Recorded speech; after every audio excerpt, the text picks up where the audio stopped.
سيدنا مولانا محمد مصطفى وآله وأولاده وأزواجه وأتباعه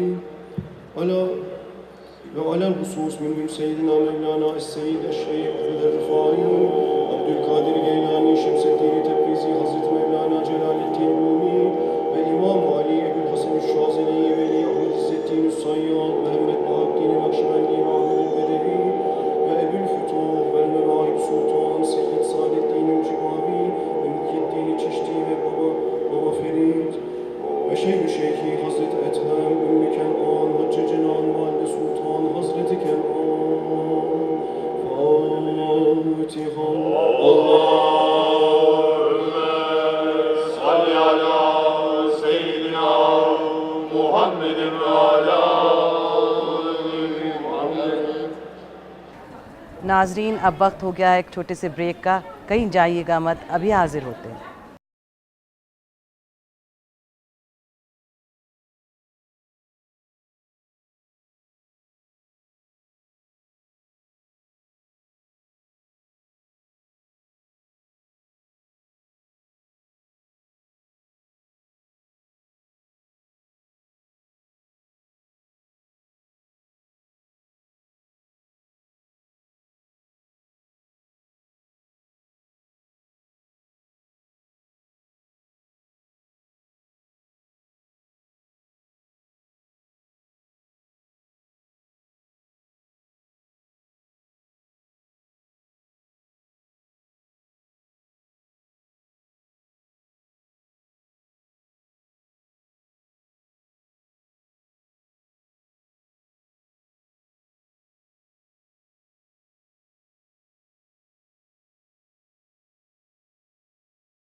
ناظرین اب ہمارے ساتھ موجود ہیں پیر غلام حسن صاحب، آئیے ہم ان کے ساتھ کچھ باتیں کرتے ہیں. پیر صاحب پہلے تو یہ بتائیے کہ مخدوم شاہ کی درگاہ کی کیا خاصیت ہے؟ بسم اللہ الرحمن الرحیم. یہاں تشریف فرما ہے حضرت مخدوم صاحب رحمۃ اللہ علیہ. ان کے بہت سے اسم گرامی ہے. اصلی نام ہے ان کا حمزہ. حمزہ عربی میں شیر کو کہتے ہیں. یہ عبادت میں شیر کے مانند تھے. ان کا اصلی وطن تھا تجری شریف جو سوپور سے آگے 10 کلومیٹرز دور ہے. وہاں تولد ہوئے ہیں. ان کے آباء و اجداد والدین بڑے بزرگ تھے، نیکوکار تھے.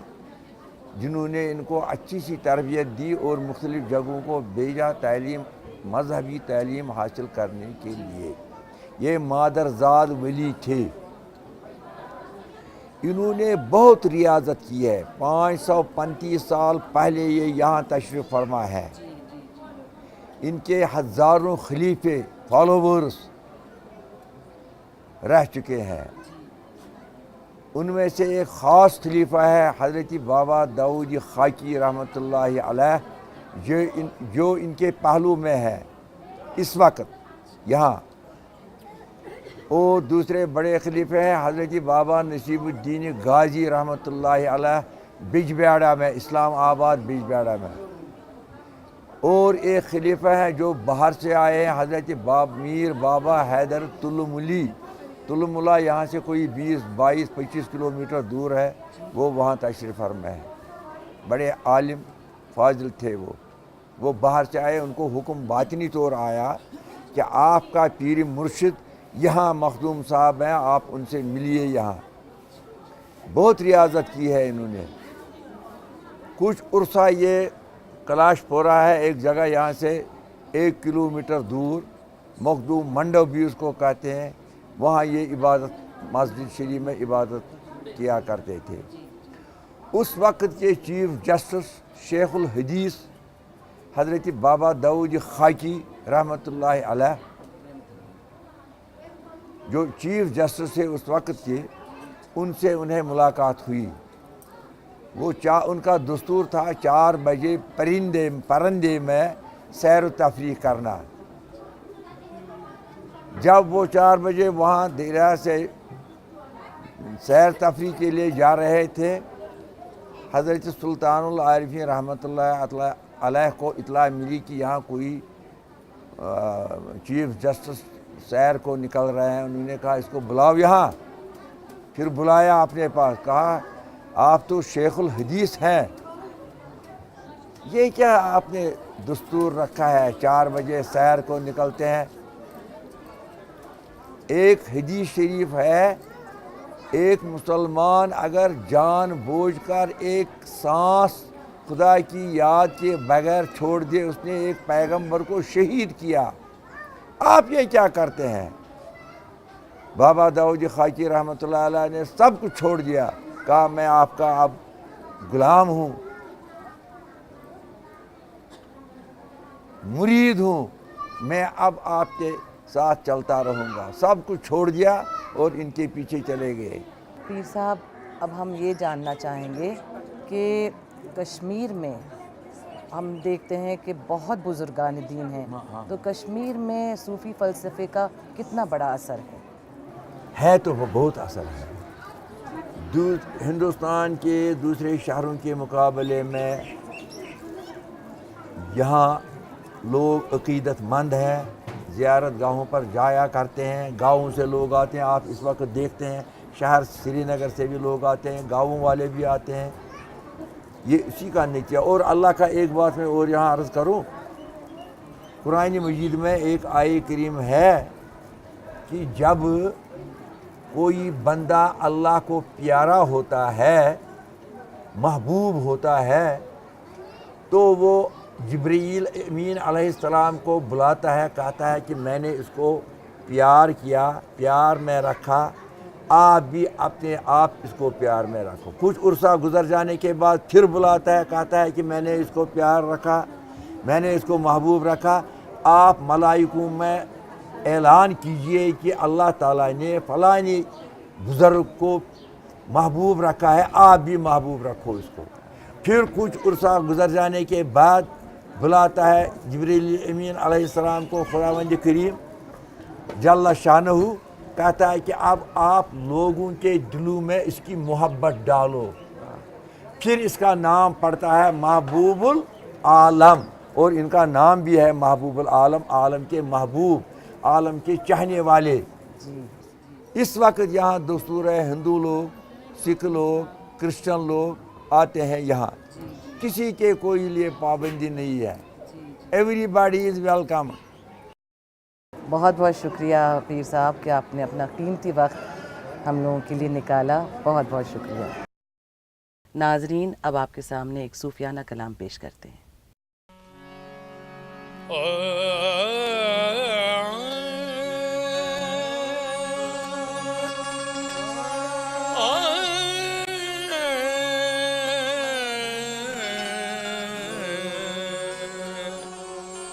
دل میں ہے لاکھوں رنجوں غم، دل میں ہے لاکھوں رنجوں غم، سلطان عارف